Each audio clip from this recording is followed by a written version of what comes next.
Be an atmosphere rich in encouragement, tenderness, patience, listening, affection and love. In such an atmosphere, parents can build into the lives of their children the precious foundation of the knowledge of God. So it is very, very important that we do that. And see, if you love your children, you give them priority. It is very, very important to do that. And then Proverbs chapter 13 verse 24 says, Proverbs chapter 13 verse 24 says,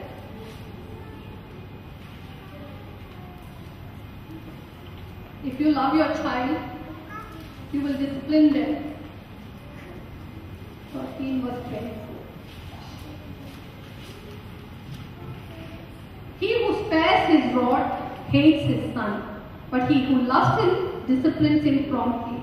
That he who spares his rod hates his child. If you do not spank your child, that means you hate your child. And Kenneth Copeland was saying, my father loved me so much because he used to get spanking. It is good to discipline your children. The Bible says that if you spare the rod, that means you hate your child.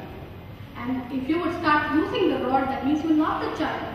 Correction is good for the child. And then Proverbs chapter 23 verse 13 says,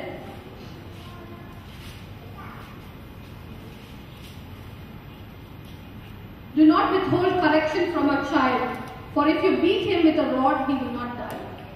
So we have to correct our child. Wherever there needs correction, we have to correct them. And another area where you need to be honorable is before your employer. 1 Timothy chapter 6 verse 1. I'm taking it from the word of God so that you can establish it in your heart that you need to be honorable in all these areas. 1 Timothy chapter 6 verse 1. Let as many bond servants as are under the yoke count their own masters worthy of all honor, so that the name of God and His doctrine may not be blasphemed. So we need to honor our employers. Whether they are good or bad, we can honor them. How do we honor them? Don't talk behind their back. Don't hate them. Don't curse them. And when they're not looking, do all kinds of things. Whether they are looking or not, do your work faithfully, and God will honor you. God will honor you. So we need to honor our employers. And also we shouldn't be slothful in our work. We should be hardworking and diligent and do our work to the best possible way. In excellence. In my office, when we do our work, if you are excellent, you can go and take a copy, attach it to it, so that when the auditor looks and he'll be able to see all the proof regarding the transaction. That's an excellent job. And it's not easy. You have to get up, go take the photocopy, go to the photocopy, take one copy, attach it, and all those kind of things. But then I've decided that I will do my job the best way I can, in excellence. And so it is very important not to be. And also there are companies, people start companies together. And after a year or so, one person is, thrown out and that company becomes dead. That's not right. That's not an honorable. I have heard of believers doing that, Christians doing that, and that's not an honorable thing at all. God will not honor that company, and that company will not prosper. So it is very, very important that we do this. And even leaders. Hebrews chapter 13 verse 17. Honor your leaders, your spiritual leaders, honor them. I didn't say this, the word of God said it.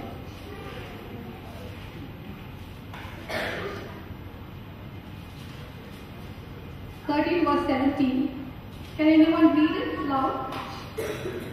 Obey them that have the rule over you, and submit yourself, for they watch for your soul, as they that much give account, that they may do it with joy and not with grief, for that is unprofitable for you. Yeah. Obey those who rule over you and be submissive, for they watch out for your souls as those who must give account. Let them do so with joy and not with grief, for that would be unprofitable for you. It's very, very important that you honor those who are your leaders, your pastors, your cell leaders, because they watch out for your soul. And if they are going to be grieved, it will be unprofitable for you. And also, it is very important that, many times what happens is, see, I've been discipling or ministering to people for a long time now. I've noticed that when people get to a certain age, and they know everything. That's not the right attitude. It's like a child. When the child grows, there are different stages in the child. They are infants, and then they become toddlers, and then they become children, and then they come to the adolescent stage. That's when children start rebelling. They don't want to listen to their parents. They think they know it all. But there are children who obey their parents and listen to them. They are honored and they are blessed. So when we reach the adolescent period, many people think that I know it all. I can prophesy now. I know it all. But then God thinks you don't know it all. That's why He wants you to be under discipleship for some more time. If you would wait patiently, then God will honor you. So don't be in a hurry. So submit to your leaders and be a blessing to them. And another thing is that as ministers of God, as people who are serving God, we also need to be committed. See, everybody wants the television ministry, everybody wants their ministry to grow in a day's time, and they want international ministry. It doesn't work that way.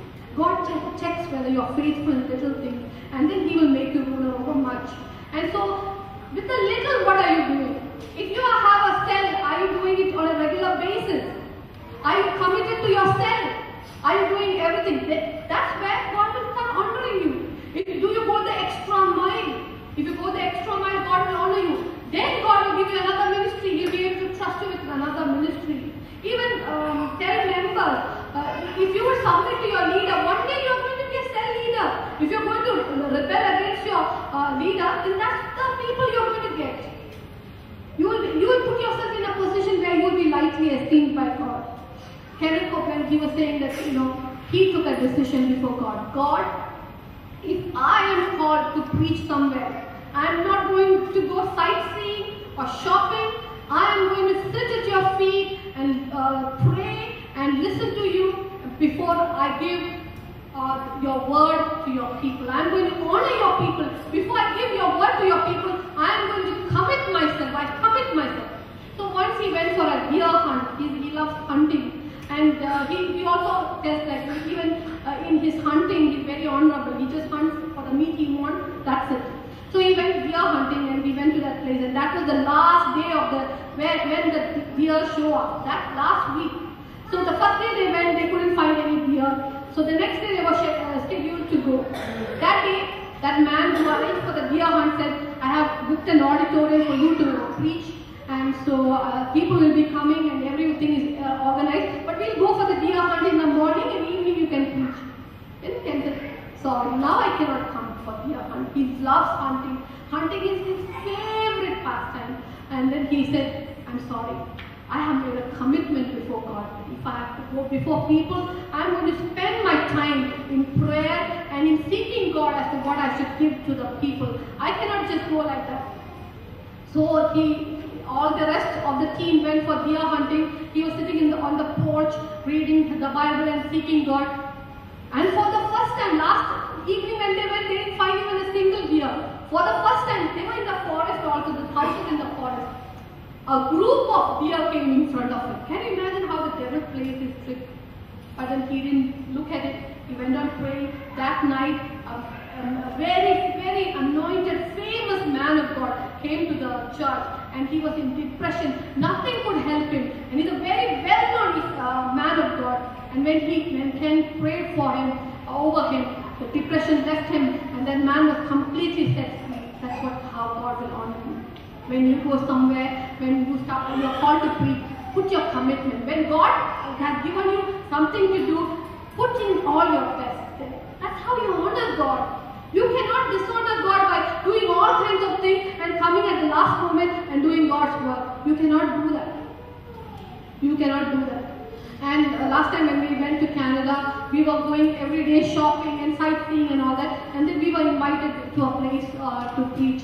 That day we told Arun's brother that we don't want to go anywhere. This whole day we are going to fast and pray, seek God for this meeting. And we were fasting and praying and fasting and praying. And at the last moment God gave me the word. I always have the last moment, when God gives me. Till then I'm seeking Him. And then He gave me the word. At that time, many people were set free. Many people were set free. There was one lady, she was so depressed and down. She was a Canadian lady. And she didn't even want to come for the meeting. And she was saying that something from here left her. It's like a burden left her, and she was full of joy. And what if we hadn't taken it seriously? So it is very, very important. And one of our main problems of human beings is our dogged determination to correct one another.